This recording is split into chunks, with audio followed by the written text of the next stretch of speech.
Welcome to Command Shift Left, the podcast that helps you navigate the treacherous waters of the software development, ops, and security world while also diving into the hot current trends in the industry.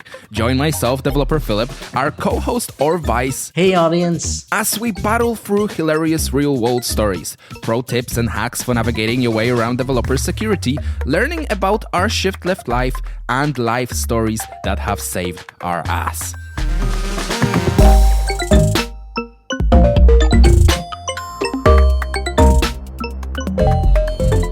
In today's episode, we have a pleasure of hosting two guests with us. We've got Eric and we have Thomas, and in no particular order. Why don't you guys go ahead and introduce yourself? And let's start off with Eric. Hey everybody, I'm a partner at Scale Venture Partners. I've known Or a long time and am currently an investor in Permit. Nice. Sounds good. We're happy to have you here. And Thomas? I'm a solutions architect at Permit. I spent about 8.5 years at Okta in professional services and pre-sales roles, and then a little stint at Ingrok. So it was kind of like the first delve into a smaller startup. When I joined Okta, it was Series C, B or C. They had just done C, I think. So I was like, you know what, let's go try this whole Series A and seed stuff, see what happens. And found Permit and was excited because I think that we are solving a problem that I saw as a problem when I talked to customers when I was at Okta. They were always asking these things. So that's my introduction there. Interested to see how this goes because I have a good friend who is also a partner at the firm, and I like to poke the bear some. So Eric, you may get some pokes from me on your history. I'd like to know how you ended up there and some of these things that are the relationship you have with Eric. So this will be fun. Yeah, I was teasing you with my very short intro, just leaving you in suspense, Thomas. Perfect. Wonderful. And I think this is a perfect opportunity in time to jump to our first fact. And that fact is by you, Or. So why don't you take it away? Will do. And I'm actually very proud of this fact. I did a lot of research to produce it. So I think you'll be excited by this one. And so my fact for this episode is that most software, but maybe most projects in general, would take about 3 times as long to go from MVP to mature than from inception to MVP. Or in more concise terms, the time to maturity divided by the time to get to an MVP would be roughly 3.2 on average. I've tested this with hundreds of software projects, and 3.2 is the average. And more than 50% of the various projects had their ratio between 2 and 4. So this is, I feel, a very significant find. And what I think is cool about this is that if you have an MVP or done with the MVP and you're confident that it is an MVP, you can look at how long it took you, and you can multiply that time by 3.2 and get to a very good estimation of how much it will take you to actually bring it into a mature product. Interesting. What's an MVP? Minimal viable product. So the first kind of thing that you can deliver to a customer that actually brings in value and is actually usable, but it's probably not the whole shebang. And I want to share a sub fact here that actually brought me to think about this. And I read an article about LUCA. LUCA is the last universal common ancestor. So basically the first organism that all life on Earth originated from or derived from. And LUCA came into being just 400 million years from the formation of the Earth. Just 400 million years. So the Earth was literally a hell on Earth. Literally hell on Earth. Everything was like lava and floating bits. And within 400 million years from it settling down, you have LUCA, which is a close, I guess, analogy to what we see as life today. And if you take the time that took to go from LUCA to eukaryotes, which are basically the first type of cells, bacteria and archaea, you'd see that the ratio in time there is 3.75. So I feel like this ratio is applicable for a lot of things. And I'd love to hear what you folks think. So God is kind of slower than the average engineer, just a bit. First of all, it might be God, it might be nature. Sure. You poke fun at your chosen deity. But first of all, faster is not necessarily better. Yeah. Do it right. So does this mean that, let's say I have an MVP in a day, it'll just take me 3 days to get to maturity? Potentially. But if you think about it, it kind of makes sense, because how much can you actually get done in a day? So you've built, if it's viable, you've built something that is small and cool, but it probably doesn't go a lot wider than that without evolving to something different. You are correct. You are pointing at something critical here, which is what is the definition of an MVP, which is something that every startup struggles with anyways. So I haven't solved that problem. There's no silver bullet for MVP definition. But if you've settled on something, you can extrapolate on it. I would imagine most people think the ratio is smaller, right? Like once you build the MVP, you're pretty much there. And so really this is kind of a disappointing truth in a sense. This is like, it's always so much longer than you think. First of all, there's outliers, and this is a statistical data point that I've produced. And what I've shared is essentially a histogram and like an average. It doesn't apply always. It applies for most cases. So you can still be very fast and grow into something very big. Those are still options.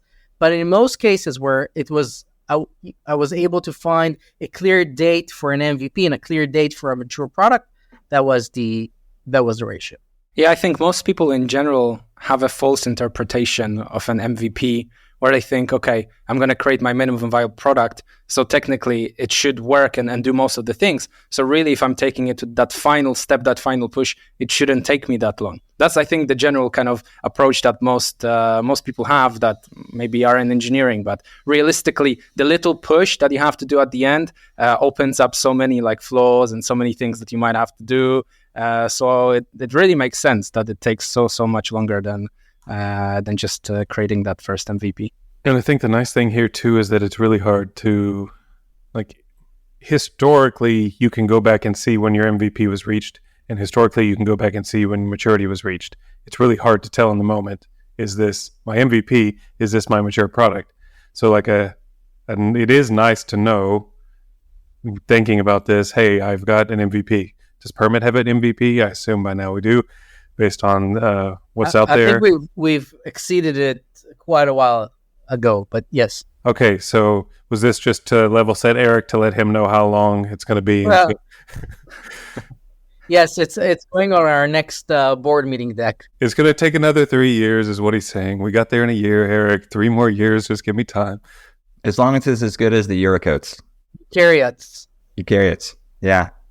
That's a tough match to go against. But we'll do our best. I'll give you that. Another kind of sub-interesting fact here is how I actually produced this. And so I think if I'd worked on this let's say 2 years ago, it would be a lot harder. So most of the heavy lifting for producing the data set here was done by ChatGPT. So instead of I actually did it. I scoured the internet, started to go into like Redis's Wikipedia page and Redis's submissions on GitHub, and started looking for dates.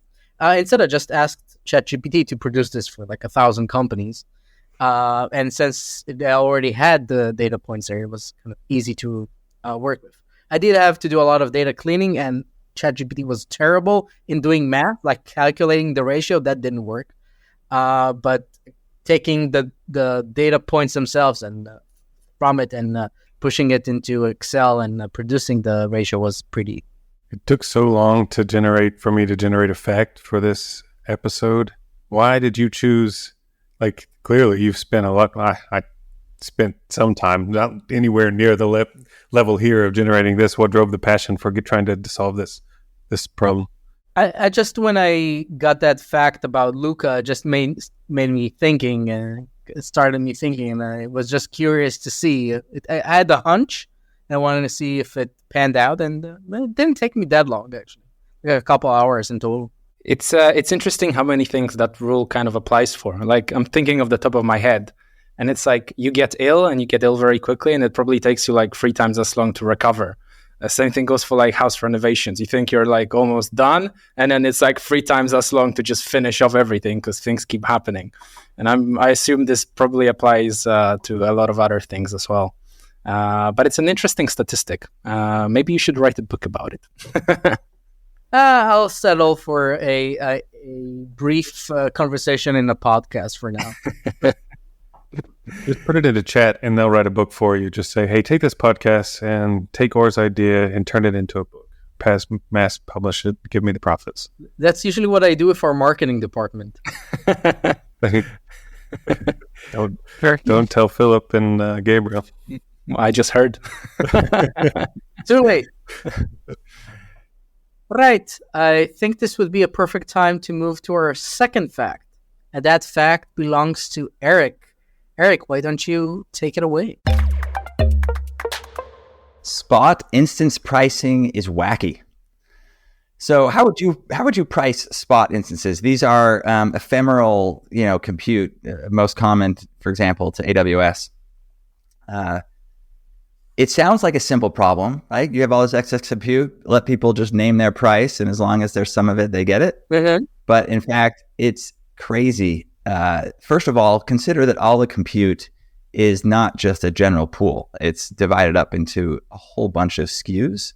By that, I mean every region and instance type forms a matrix in which a pool of compute is actually just a per instance type, per region combination. So now you have these very small bits of compute and you have to have a price for each of them. And then you probably would imagine doing like a reverse auction, right? You name your price, and as long as it's below that price. But for that to work, you need demand to exceed supply, right? Like what if there's like 10 bits of compute and only 5 of them are bid on? Do you just give them away for free? So you'll find that there was a time when you might put a floor price. So there's like a minimum price. So that was my default go-to. Yeah. Okay, so then those 5 bits of compute get bidded on somebody, and they say, I only want those 5 bits if I have at least 10 available to me. Mm. So now your demand exceeds supply, but your utilization is less than 100%. There. Do you move the price up? And if so, by how much? Because you're still kind of not using all the capacity. So you might still be on the floor, even though your demand exceeds supply. So then somebody comes along, let's just to simplify it, and actually consumes those exact 5 remaining bits, right? So now the price goes up to, what does come off the floor, or do you still need yet another bid beyond the capacity? So you do need another bid, right? So a third person bids on that last bit of compute. The price comes up. Now you need those instances back. The cloud provider does. So you like kick off that person of 5, but now your supply and you have like more capacity than supply again. So you're constantly basically on the floor price. And what people found, I observed as people use AWS, you just bid really high. You're rarely charged that high price.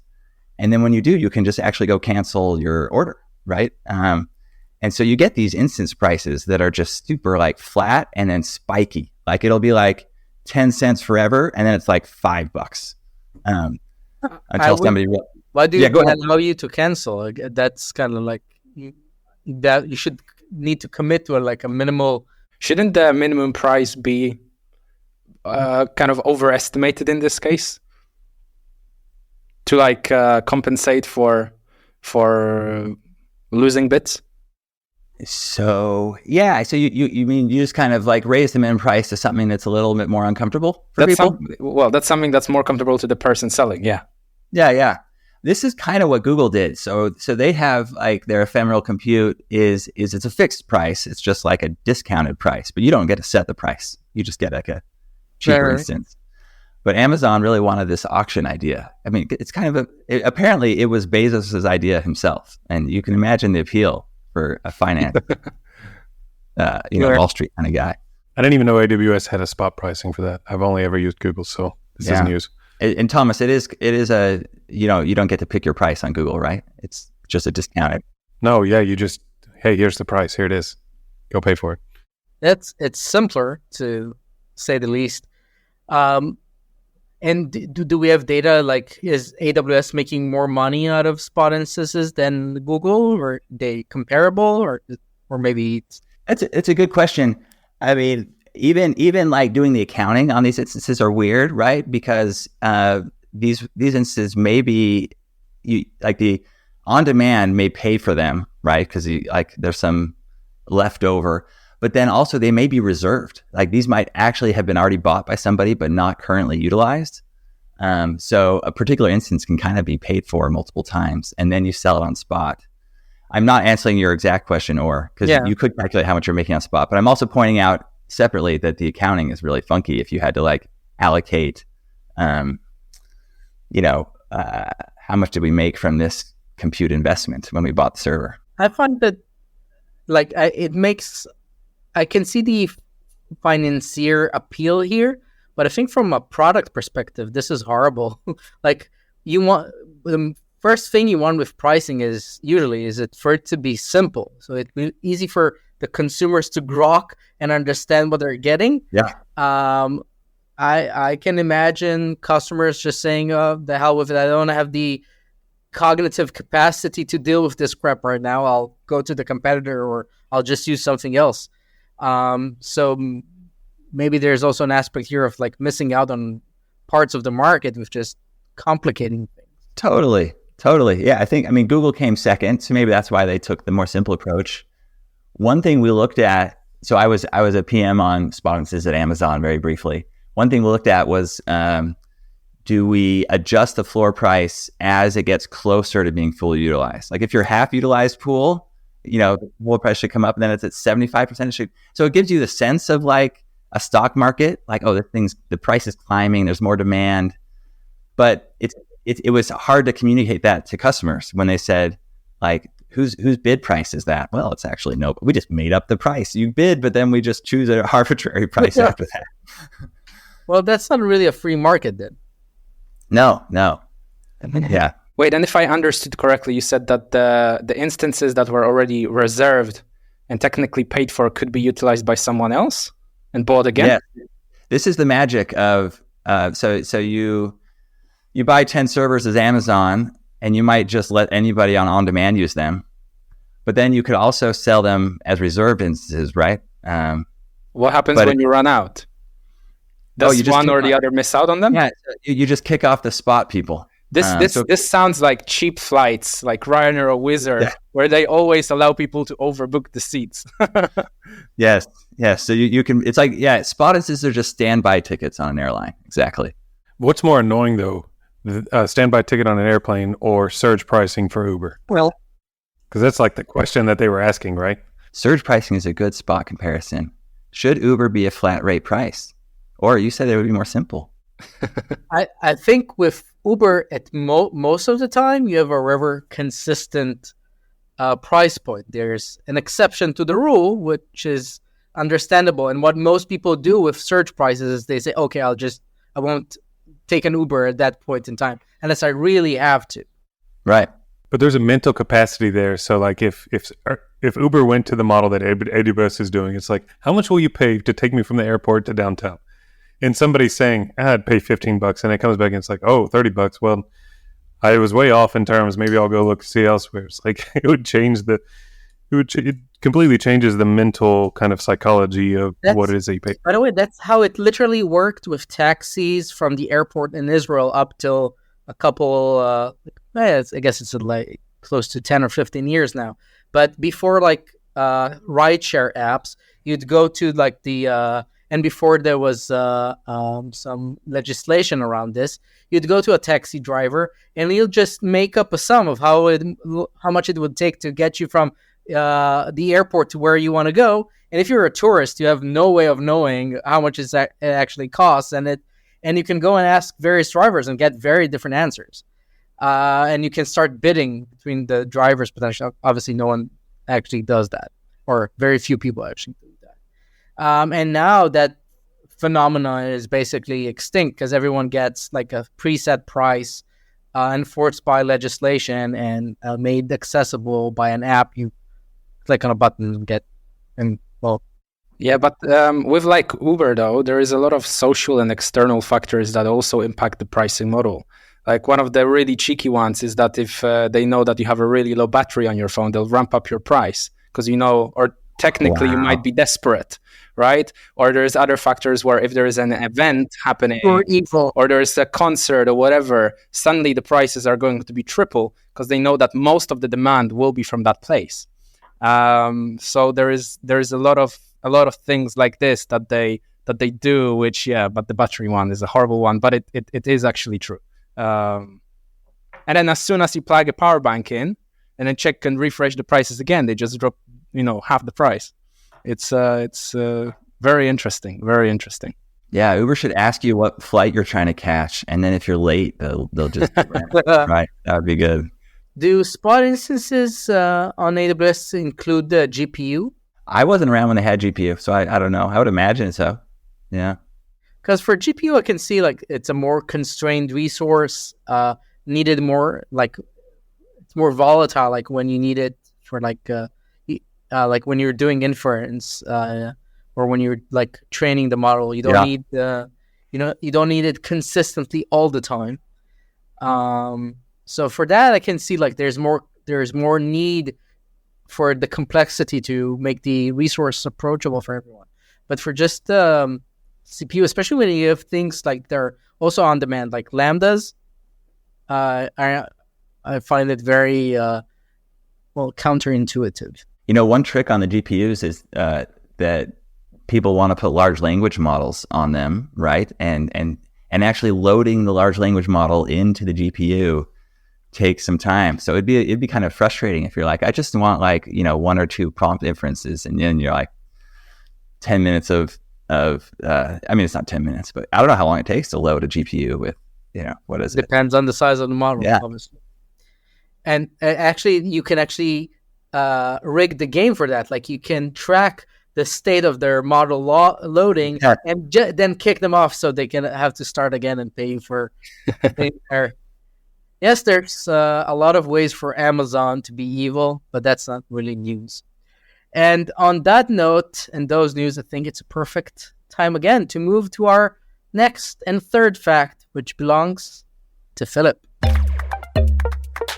So my fact for this episode is that there is a concept called chaos engineering, which is used within engineering teams to build more resilient systems.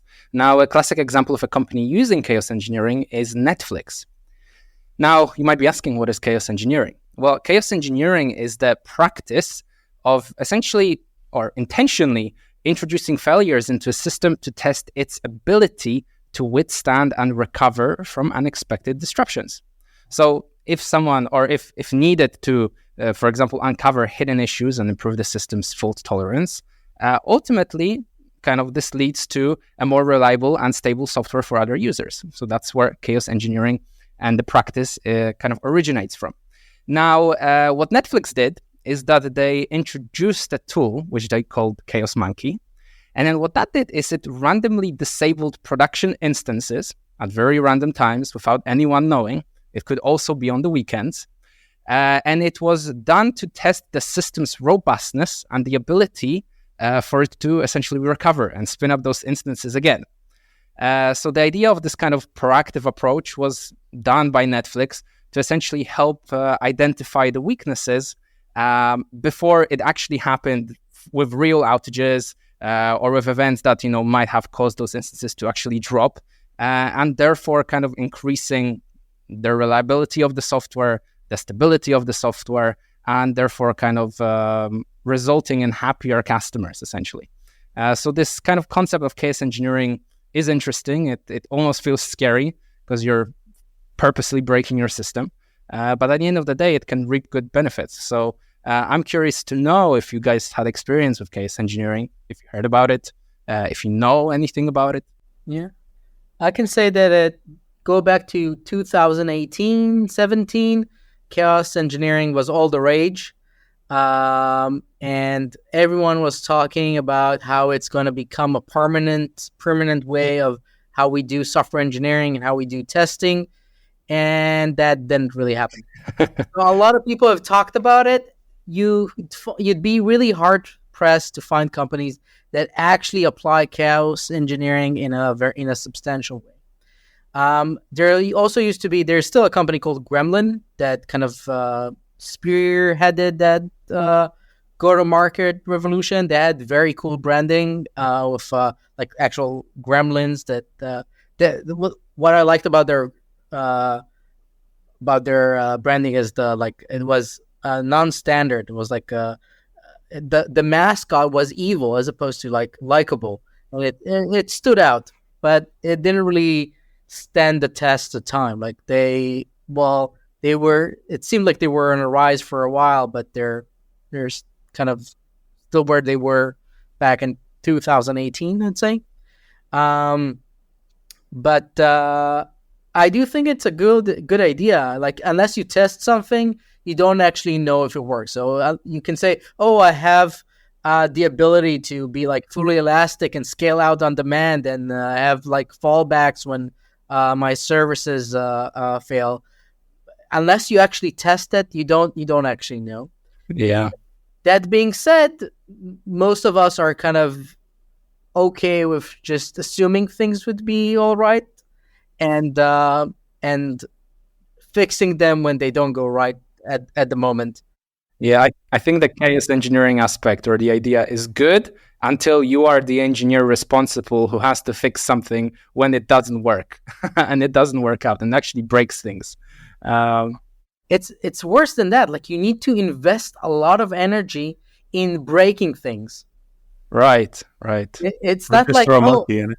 Just literally toss a monkey into your engineering department. That's your engineering department. That might work, but it's harder to toss that monkey into the servers.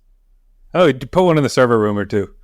So Amazon doesn't let you do that, nor Google. So like, I tried. I had like a bunch of monkeys on my back trying to walk into the data center that they wouldn't let us in. Yeah. The monkeys were very, very upset. I was thinking about the yin and yang, the whole Taoism idea, which is out of chaos comes order sometimes. Really? It's like the whole black and white, and then out of order, there's chaos sometimes. It's like, in principle, having some chaos come out of the order will help with the process. But it seems like if you're not careful, it will just turn into chaos, and then you'll have to get order out of it again, and you're in this terrible loop. It's like the whole reason there's that like winding path is to make sure you're walking the path at the right place, because there's a fine line between chaos and order.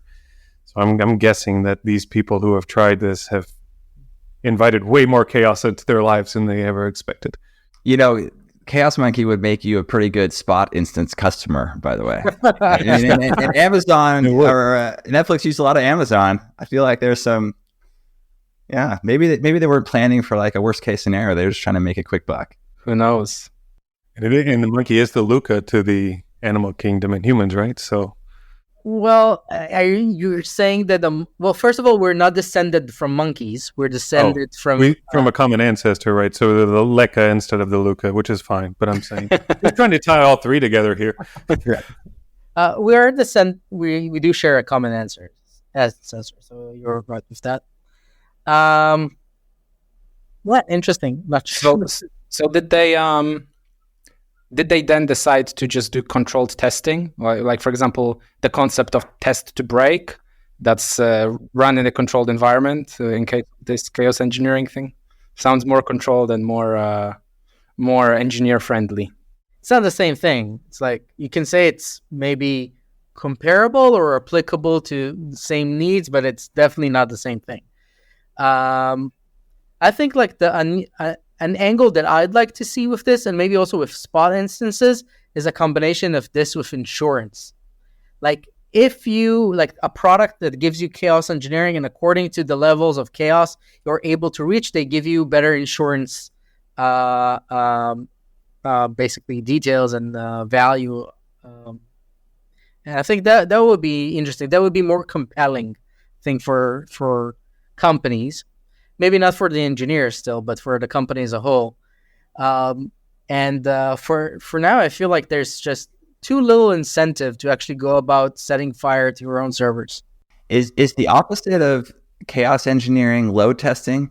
I mean, if there's this balance between, the load on the system and the resources of the system, chaos engineering is like randomly losing resources, and load testing would be like randomly injecting demand load, right? Users. You could also, that load could also be chaotic. Like you can set like dramatic pressure on a specific node, as opposed to like load balancing it on purpose, and that would be, well, to some degree chaotic. Yeah. So I'd say those are like sister disciplines. I wonder if any MRI machine makers will ever implement a chaotic system like this. I wonder if there's any, because like Netflix, you just can't watch a movie or something. MRI as in the medical machines? Yes. Magnetic.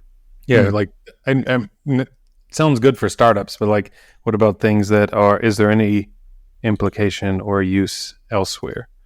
Probably not in production systems, but... Maybe like in military, I can see there's already a lot of chaos on the battlefield.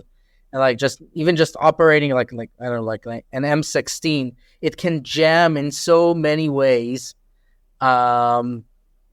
So testing or preparing both your hardware and your people for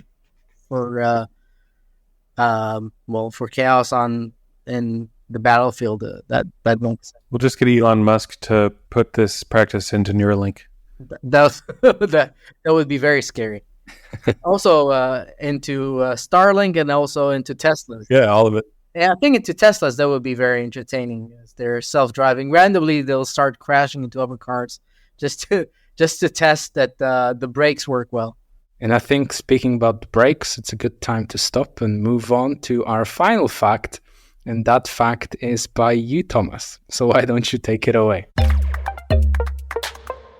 So my fact is, despite that every computer and smartphone that exists in the world today, there is still a need and for people to want and for companies to develop a $15,000 minimum in-house watch movement, and it's called Tourbillon. And the whole purpose of this is to counteract gravity's effects on timekeeping. So the whole point was, if I have a watch or a wristwatch or whatever it is, if it's sitting upright, my gravity will negate the balance spring and the escapement differently than if I put it down on its face, versus if I like just move my wrist a little bit up. And so the minimum in-house movement that I could find is one by Tag Heuer, and it's $15,000. But like the Richard Mille RM88 is roughly $4 million. And that's just like the tip of the iceberg of some of these products. And so the whole purpose of this component is to negate the effects of gravity on timekeeping. Does the $4 million movement get me better negation of timekeeping than the 15,000 one? It gets a little better quality and way better components on the other thing. So, and a name. So, more diamonds. Way more diamonds. Why do you need local timekeeping at this point in time? Yeah. Well, isn't that like, why can't you just consume that off a server and have and that's really where we're getting to, like, why is this that's why I was like, I couldn't think of anything computer techie or like anything that posted out. What impact does gravity have on timekeeping? Is this like a time dilation relativity comment or something else? No. It is more of no, it's not relativity, although that we can talk about that too. This is more of timekeeping devices that are affected by gravity. So like if I have a watch, like a mechanical, the manual watch is, if you hold it upright, it's different than if you hold it flat than if you hold it sideways. So gravity affects the components differently. So it was there to, the way it works is it actually rotates once per minute, and it tries to average out the potential errors that could occur from the different orientations that you hold it. So it's not even an exact way of solving the issue. It kind of just gets a better average of the gravity's effects. I think even just like your regular watch, most watches use a quartz crystal, which gets electricity funneled through it, and that causes vibrations. And I guess measuring those vibrations can be affected by both movement. These are not quartz watches. This is all mechanical. There's not a tourbillon in a quartz watch. These are all handmade components, not driven by an electronic current through a quartz. All mechanical.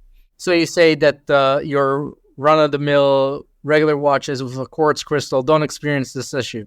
That is correct. They do experience quartz shift because different quartzes actually vibrate at different frequencies, but you can kind of use a computer chip. And now quartz isn't really, it's still used a little to keep the time, but then now with radio technology, most watches are not even based on quartz anymore. So we are really talking about a relic of very, very expensive machinery, tiny little pieces that come together to, like, think of your most exaggerated sports car, but in a watch form that somebody puts on the wrist. Like, why do these things still exist? And why would somebody pay $15,000 for that? Why is definitely the key question here. My guess it's like a status symbol. Like, look at me, I can afford this fancy schmancy watch that is good for nothing. I will say that this technology was thought of originally and first came to market in 1805. 1805. And how much did it cost then? I don't know how much it cost. Probably you needed to decide between buying a house and buying the watch. I don't think it's purely luxury type. I think there's a component of it that is, but what about the people that are building these things? Like, you have these people who devote their lives to kind of building a $15,000 watch, a couple of years, something like that. First of all, at that period of time that you mentioned, no one needed so precise timekeeping. Social life wasn't that ordered. The only thing that brought the importance of timekeeping to that level was the inventions of modern trains and the connections of time spots through trains. And most people didn't travel that much at that period of time. So I really can't see a reason aside from just showing off. What about craftsmanship? What about like the... So that's showing off. That's like, it's art, and I have it because I can. Wait, so there's no place for art or craftsmanship? There is, but I wouldn't define it as a fundamental need that someone has. Like, that's interesting. What do you mean by fundamental need? That you won't be able to proceed with your daily life without it. Well, that's true for permit. and for most of our customers, it's a fundamental need, and that cannot be replaced. And it might also become a status thing. If companies that use permit will be more premium. I think that's our swag that we send to our better customers. If we started sending wristwatches as swag, maybe we'll... I'll have some explaining to do at the board meetings for what we do for our budget. So you spend how much on wristwatches this quarter? 5 million on wristwatches? How many people did you send it to? Only 10. Speaking of the gravity concept, it's actually really interesting and does have a big effect on things that we have in our daily lives. For example, in older houses, you'll quite often notice that the electricity doesn't work as well, or sometimes it just stops. And it's because the screws in like the junction boxes where the wires connect, they slowly unscrew themselves and become loose, and then the wires come apart. And that's a very common issue in old houses where gravity does have this effect on things. That was just a side fun It fact. is interesting. But like, or was talking about the trains, but clockwork was generally, well, there was a lot of efforts into engineering clockwork because they needed them to work on ships as well. And so when it was just a pendulum swinging back and forth, how do you solve the problem going on the sea? And so a lot of these ideas came from the need for transportation, which I was also I asked the question of, okay, if this was just to get us to schedule something to transport, like why is there a need to know the time at the level that we do? I've heard that in the South America, you've got island time, and it's like within 2 hours of a given time, you're okay to be. If you set the time to be 12 o'clock, 2 o'clock plus or minus 10 to 2. And then you've got Japan, who's like more concerned with the second. America is quite concerned with the minute, but like to what ends? I don't know. To me, the idea of the reason I asked is because I think the craftsmanship gets overlooked, especially by people who work solely with computers. It's so easy to go throw up any software program out there. And reading The Innovators, I don't remember the guy's name, Isaacson, I think. He talks about the progress of technology, especially computers. And IBM started as a company for census calculation. And then he charged Allen and Gates to go build software to help solve some more issues. And then Microsoft came up. It's like all of these things were founded in this idea of being true to like having and good craftsmanship and doing things the right way, those kind of legacy historical ideas. And I think sometimes in the tech world, we are quick to get something to market instead of focusing on quality. I think the need to get this time right is still a problem. Even the server time, what's Google's Spanner database? They use atomic clocks, I think, and GPS and other advancements to like the real trick with Spanner to get this globally distributed database isn't like fancy database tech. It's actually fancy time synchronization tech in order to give accurate timestamps no matter where you are in the globe. That's a factor of granularity. Like if you need time synchronized on a minute or a couple of seconds, you're good. But when you want to go into the milliseconds and nanoseconds, that's when the communication aspect itself, and also in some cases, actual time dilation come into effect. One of the questions that I sometimes like to ask engineers in interviews is, assume you have a spaceship traveling away from Earth. How do you synchronize your clock with the one on the spaceship? And there's as the travel progresses, the time it takes the message to go from Earth to the ship and back, that becomes an issue with calculating or sharing the timestamp. This is why you have to quantum entangle everything. That's why we do that in Permit. Everything is quantum entangled too. That would be interesting to see if you can actually have instant data transfer. I think I just realized why I failed a technical interview once, or as you were describing, I think I've had that question, and I did not talk about time dilation. Classic mistake. Yes. First of all, when I walk into an interview is, hi, my name is, wait a minute, did we just experience time dilation? And then that's the right approach. Yeah. See, I would have rambled on about timekeeping and the history of it, and then told a good story, and then been like, man, he's a good storyteller. Let's hire him. For sales, that's a perfect idea, I think. Oh, sorry. I got to take the sales hat off. This also made me think of the difference between the American space program and the Russian space program for solving for writing in space. So NASA designed a pressured pen that you can write at whichever angle independent of gravity, and invested, I don't remember how much, but a lot of millions energy and time into it. And the Russians just sent pencils instead. You know why the pencils didn't work for the United States? Graphite.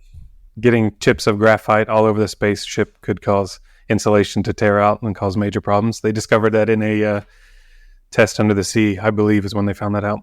So the problem is that they built too brittle spaceships and yeah, they did, and it's like the cost to go there is like, hey, let's just go instead of using a pencil, let's find another technology and let's get. But then now you have a ballpoint pen. They should have used some chaos pencils that would just like send graphite all over the spaceship. Yep. Space travel is definitely an area where some chaos testing would be usable. Maybe not in production, but in staging for sure. I mean, that's what Apollo 0 through 10 was. Chaos testing. Too soon. Yeah. Too soon? kind of painful. You also have the Columbia and a lot of other where tiny minute mistakes brought the entire thing down. That is like Richard Feynman wrote a book. I think he wrote it. He wrote it alongside somebody. If you want to hear about I think it was Challenger, not Columbia, but the Challenger incident. He has really good books. He has. There's another one on going down a Richard Feynman path. Read his stuff. It's really good.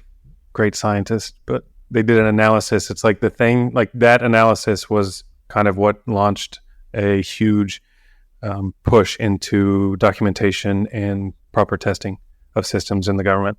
And on that note, where our dear audience members have more materials to read up on and more episodes of this podcast to listen to, I think we'll wrap up. Eric, Thomas, it was a pleasure hosting you on this podcast. And to our audience, as always, make sure to watch the other episodes to find out other cool facts. And as always, we'll see you in the next episode. Bye, everyone. I think this is the perfect time to wrap up the show. If you liked this podcast, tell your friends about it. If you didn't like it, tell your enemies about it.